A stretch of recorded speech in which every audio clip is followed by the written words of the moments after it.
Hello साथियों, स्वागत है आप लोग को अपने YouTube channel Balram IAS academy में। और मैं बलराम कुमार आप लोग का स्वागत करता हूं। और आज हम लोग बात करने वाले हैं ऐसे महत्वपूर्ण प्रश्नों के बारे में जो एग्ज़ाम में आता ही आता है। ठीक है, तो आप लोग इस टॉपिक को नज़रअंदाज ना करें। कोई भी प्रश्न में अगर डॉट हो तो आप लोग कमेंट बॉक्स में फटाक से पूछ सकते हैं कि हाँ सर यहाँ पे डॉट है। मैं उस डॉट को क्लियर करने की कोशिश ज़रूर करूँगा।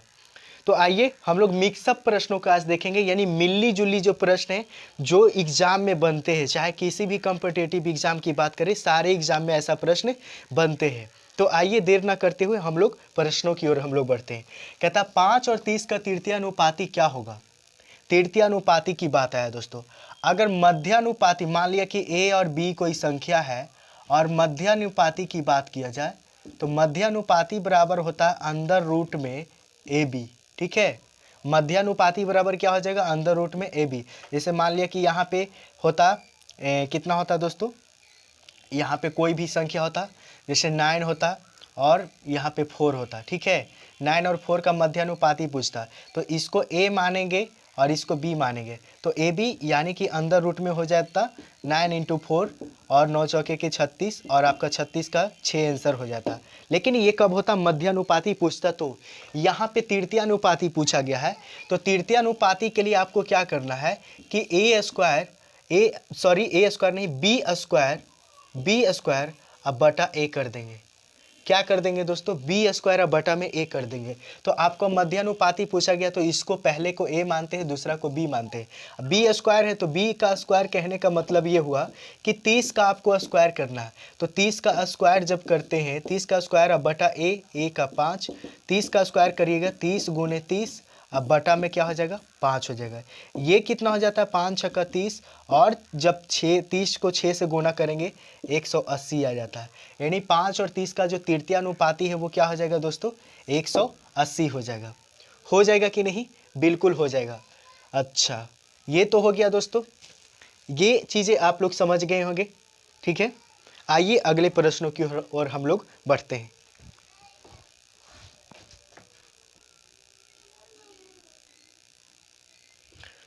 चलिए अगला प्रश्न है दोस्तों, आपको बताए थे कि मिली जुली प्रश्न है। तो पिछला जो प्रश्न था वो रेशियो से था, अनुपात से था।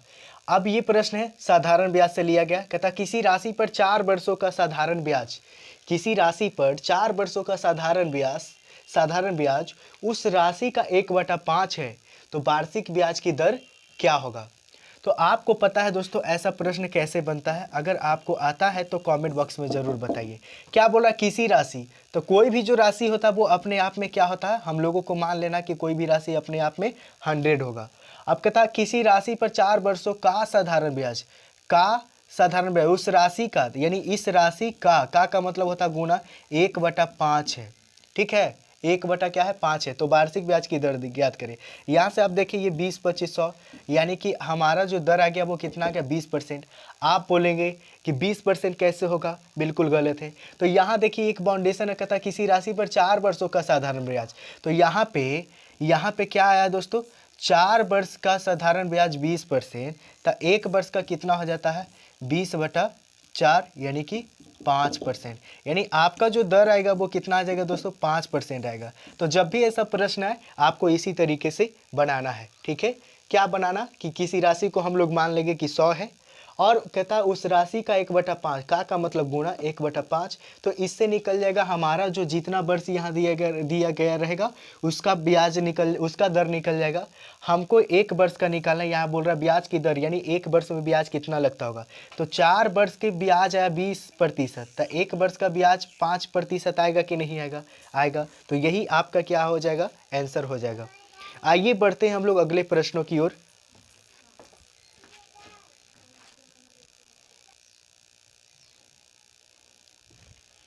अगला प्रश्न आप लोग को सामने रहा दोस्तों। कहता एक घड़ी 200 रुपये में बेचने पर उतने ही % लाभ होता है जितना उस घड़ी का क्रय मूल्य है, तो घड़ी का क्रय मूल्य कितना होगा। ऐसे प्रश्नों को मात्र 5 सेकंड में बनाएंगे दोस्तों। कैसे, आइए देखते हैं।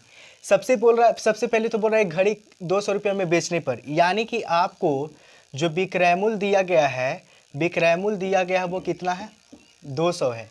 और बोल रहा है कि बेचने पर उतने ही % की लाभ होती है, यानी कि प्रतिशत लाभ उतने ही हो रहा जितना उस घड़ी का क्रय मूल्य है, यानी प्रतिशत लाभ के बराबर है क्रय मूल्य। ठीक है, तो आपको जब भी ऐसा प्रश्न दिया रहे, आप क्या करना है कि उस विक्रय मूल्य को दो फैक्टर में तोड़ना है। और दो फैक्टर में तोड़ने का बाउंडेशन है, क्या बाउंडेशन है कि आप इसको ऐसे दो फैक्टर में तोड़े जो विक्रय मूल्य रहेगा उसको, कि दोनों का अंतर, दोनों फैक्टरों का अंतर 10 आना चाहिए। तो आप देखिए 20 को जब 10 से गुना करते तो 20 दहे 200 हो जाता है, और दोनों का अंतर भी कितना है, 10 है, यानी कि ये सही है।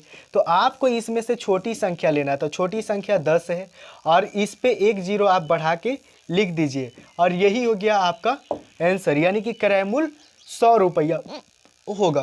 क्रय मूल्य कितना होगा दोस्तों, 100 रुपया होगा।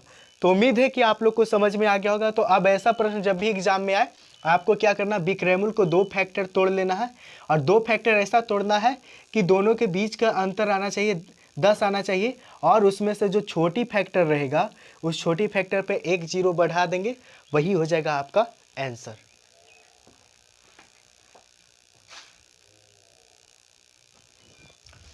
अगला प्रश्न आप लोग बनाइए इसे। कहता दो अंकों वाली संख्या के अंकों का योग 8 है तथा उनका गुणनफल 12 है, तो दो अंकों वाली संख्या में कितना अंतर होगा। यानी एक दो अंकों वाली एक संख्या है दोस्तों, जिसका अंकों का योग 8 है और उसका गुणनफल 12 है। तो दो अंकों वाली संख्या में जो दो अंकों वाली संख्या में कितना अंतर होगा, यानी उस दोनों संख्याओं के अंतर, दोनों अंकों के संख्याओं के अंतर निकालना है। समझ गई, समझ गए, दोनों अंकों के बीच का अंतर निकालना है।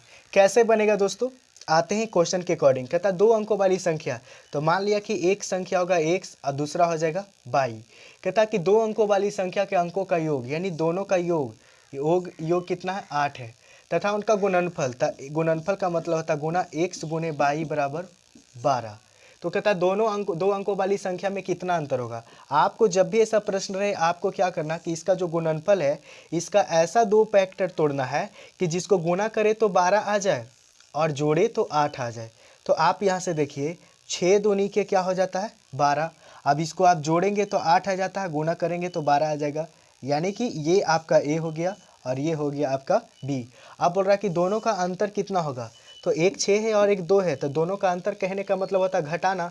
तो 6 में से जब 2 जाएगा आपका, तो अंतर कितना आ गया दोस्तों, 4 आ गया, यानी कि इस क्वेश्चन का आंसर कितना हो गया, 4 हो गया। समझ में आया कि नहीं आया, कमेंट बॉक्स में बताइए। उसके बाद फिर भी अगर डॉट है, मैं ज़रूर समझाऊंगा।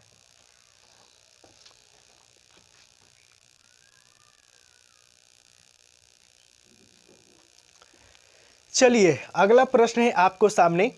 कहता कि 1/√9 minus √8 minus 1/√8 minus √7 plus 1/√7 minus √6 minus 1/√6 minus √5 minus 1/√5 minus √4 का मान क्या होगा।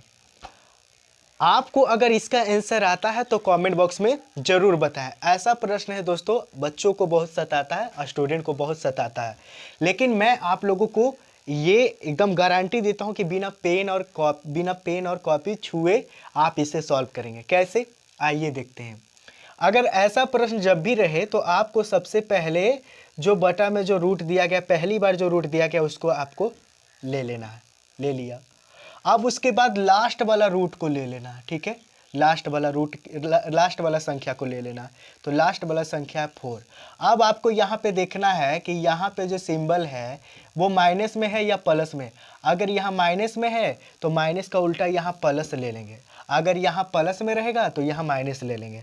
बस इतना ही तो करना। अब √9 का वर्ग कितना होता है, 3, और √4 का मान कितना होता है, 2। दोनों को जोड़ देंगे, 3 2 5। अब इसको पेन कॉपी चलाने की कहाँ ज़रूरत है, इसका मान निकाल लीजिए, √9 का 3, और इसको देख लीजिए प्लस है कि माइनस, तो माइनस है तो प्लस कर देंगे, √4 का 2 तो जोड़ देंगे, हो गया, 3 2 5 हो गया। अगर यहाँ पे प्लस रहता तो यहाँ पे माइनस कर देते, 3 में से 2 घटा देते, 1 इसका आंसर हो जाता।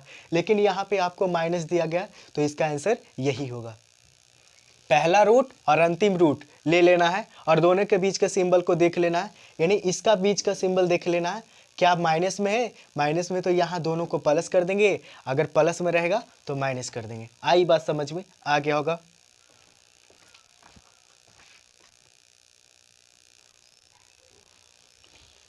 चलिए अगला प्रश्न आपके सामने रहा, कहता है यदि sine into 3x minus 20 degree बराबर cos into 3y plus 20 degree हो तो x प्लस वाई बराबर क्या होगा। ठीक है, ये त्रिकोणमिति का प्रश्न है दोस्तों, ट्रिगोनोमेट्री का, और ये भी प्रश्न बच्चों को काफ़ी परेशान करते हैं। तो आपको हम बता दें कि साइन थीटा बराबर होता है कॉस थीटा, तो थीटा के जगह हम मान लेते हैं क्या, अल्फा मान लेते हैं। ठीक है, या थीटा के जगह थीटा ही मान लेते हैं। और टैन थीटा बराबर होता है कॉट थीटा। ठीक है, और सेक थीटा बराबर होता है कॉसेक थीटा। तो जब ऐसा रहे सेक थीटा बराबर कोसेक थीटा, टैन थीटा बराबर कॉट थीटा, साइन थीटा बराबर कॉस थीटा, यहाँ साइन थीटा है और थीटा के जगह ये दिया गया है, यहाँ कॉस थीटा है। तो ये जब भी ऐसा रहे तो इसका मान हो जाता है 90 अंश यानी 90 डिग्री। ठीक है, अब यहाँ से आपको समझ में आ गया होगा। तो जब ये और ये 90 हो गया तब बचा क्या, तो 3x माइनस 20 डिग्री, अब प्लस क्या बच गया 3y, अब प्लस 20 डिग्री, अब बराबर ये किसके बराबर है, 90 डिग्री के बराबर है। अब आप यहाँ से देख लीजिए 3x अब प्लस 3y, आई 20 डिग्री कैंसिल हो गया, बच गया कितना 90। यहाँ देखिए 3 3 दोनों में है, 3 कॉमन ले लेते हैं, बचता है x प्लस वाई बराबर 90। अब यहाँ से देखिए x प्लस वाई बराबर 90, और यहाँ देखिए 3 इंटू में इधर आकर क्या हो जाता है डिवाइड, और ये हो जाता है 30 या 90, इसीलिए x प्लस वाई बराबर कितना आ गया 30 डिग्री। और आपको पूछ रहा था क्या x प्लस वाई ही, तो x प्लस वाई का मान कितना आ गया दोस्तों 30 आ गया। आया बात समझ में कि नहीं आया। जब भी साइन बराबर कॉस रहे तो मानना है कि 90 डिग्री होगा। ठीक है, ये थीटा की जगह क्या होगा 90 डिग्री होगा। ठीक है, बाकी उसके बाद आप इसका मान पुट करके बना लेंगे। आई समझ में कि नहीं, बिल्कुल आ गया होगा। अगर फिर भी नहीं आता तो कमेंट बॉक्स में ज़रूर पूछिए, हम ज़रूर बताएंगे।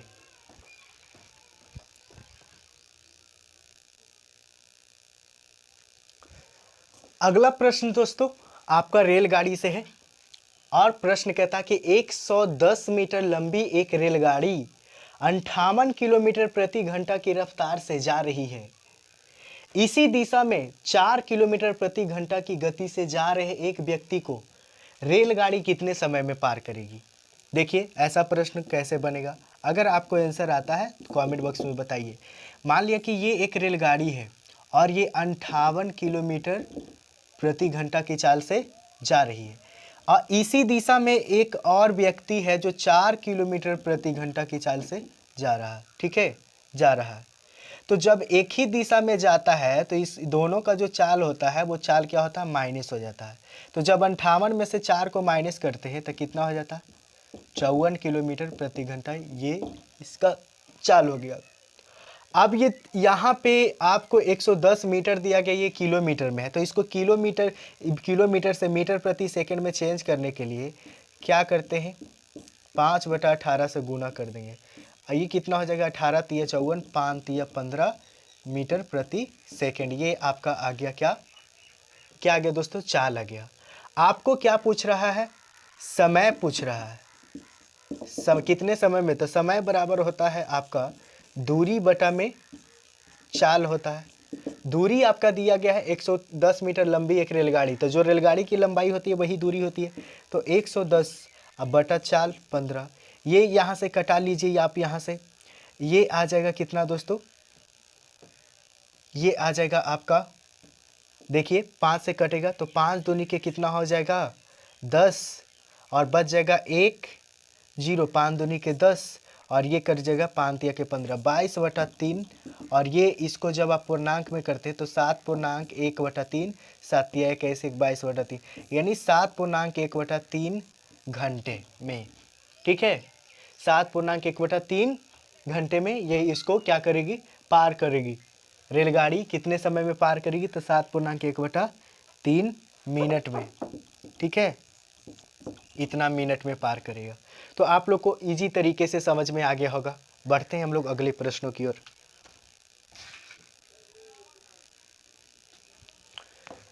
सॉरी दोस्तों, यहाँ जो इसका समय लग रहा था 7.1/3 मीटर प्रति सेकंड में ये चाल था, यानी कि इतना सेकंड ये लगेगा। कितना लगेगा दोस्तों?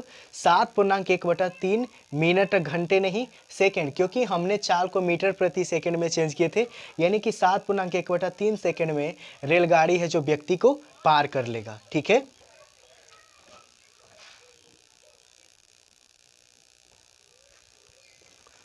अगला प्रश्न दोस्तों, और ये लास्ट प्रश्न, ये हमारा लास्ट प्रश्न है। कहता है कि 9 लगातार आने वाली विषम संख्याओं का औसत 53 है, उनमें से सबसे छोटी विषम संख्या क्या होगी? अगर इसका आंसर आपको आता है तो कमेंट बॉक्स में ज़रूर बताइए। कैसे बनेगा आइए। कहता है 9 लगातार आने वाली विषम संख्या, तो 9 लगातार है, 9 लिख लेते हैं। 1 2 3 4 5 6 7 ऐसे लिखते हैं। देखिए 1 2 3 4 5 6 7 8 9, 9 लगातार हो गया। अब कहता है 9 लगातार विषम संख्याओं का औसत 53 है। आपको पता है कि औसत का मतलब होता है बीच वाली संख्या, तो 3 इधर 4 इधर 4 इधर ले लेते हैं। देखिए यहाँ से ये 4 इधर और इसके बाद ये 4 इधर, बीच में कौन आ रहा है? ये आ रहा है, यानी कि बीच वाली जो संख्या है वो 53 है। ठीक है, अब 53 से पहले कौन सा विषम संख्या होगा? तो 53 से पहले कौन सा हो जाएगा दोस्तों? 51 हो जाएगा। 51 से पहले 49, 49 से पहले 47 और 47 से पहले 45। 53 के बाद ये आपको तो छोटी संख्या पूछ रहा था, आपको पता है कि छोटी संख्या जब भी होगा जब इधर ही होगा, तो सबसे छोटी संख्या ये, स्टार्टिंग वाला संख्या सबसे छोटी संख्या 45 हो गया आपका सबसे छोटी संख्या। इस क्वेश्चन का आंसर 45 हो गया। लेकिन पूछता सबसे बड़ी संख्या, तो 53 में 2 जोड़ते 55, 55 में 2 जोड़ते 57, 57 में 2 जोड़ते 59, 59 में 2 जोड़ते 61। सबसे बड़ी संख्या 61 होता और सबसे छोटी संख्या 45। तो आपको जब भी ऐसा प्रश्न दिया रहे, ये 53 को बीच में रख देना, बाकी संख्या को सजा देना। ठीक है, और आपको छोटी पूछ रहा तो आपको इधर ही चलना, बाएं तरफ ही चलना, दाएं तरफ में बड़ा आएगा, बाएं तरफ ही चलना। लेकिन ये तो हो गया दोस्तों ट्रिक से, ये हो गया डायरेक्ट बनाने का तरीका। ठीक है, अगर आपको बेसिकली सॉल्व करना हो तो कैसे बनेगा? तो देखिए यहाँ पे 9 लगातार आने वाली सम संख्या है ना, तो 9 लगातार, तो पहला हो जाएगा x प्लस, दूसरा हो जाएगा x प्लस 2, x प्लस 4 और x plus 6, x plus 8, x plus 10 और x प्लस 12, x प्लस 14 और x प्लस 16। 1 2 3 4 5 6 7 8 9, 9 लगातार हो गया। और बोल रहा है औसत, तो औसत का मतलब होता है प्लस, और औसत कितना होता है? कुल संख्याओं का योग बटा कुल संख्या दिया गया है। औसत कितना? 53 है। ठीक है, आप इसे कर लें। 1 2 3 4 5 6 7 8 9, सभी से पहले x को जोड़ लिए, 9x हो गया। ठीक है, 9x। अब उसके बाद जोड़ लीजिए इसको, 2 4 2 6 6 6 12 12 8 20 20 10 30 और 30 10 40 2 42 और 42 10 52 4 56 और 56 और 10 66 और 66 और 4 60 2 62 प्लस 62 बराबर 9 बराबर 53। ठीक है, अब यहाँ से आप देखिए बाई क्रॉस जब करेंगे तो ये कितना हो जाएगा?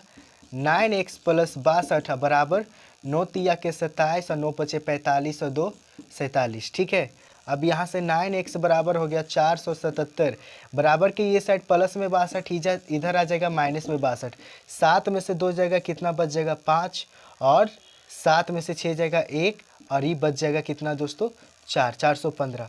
x बराबर कितना हो गया? 415 अब बटा में 9।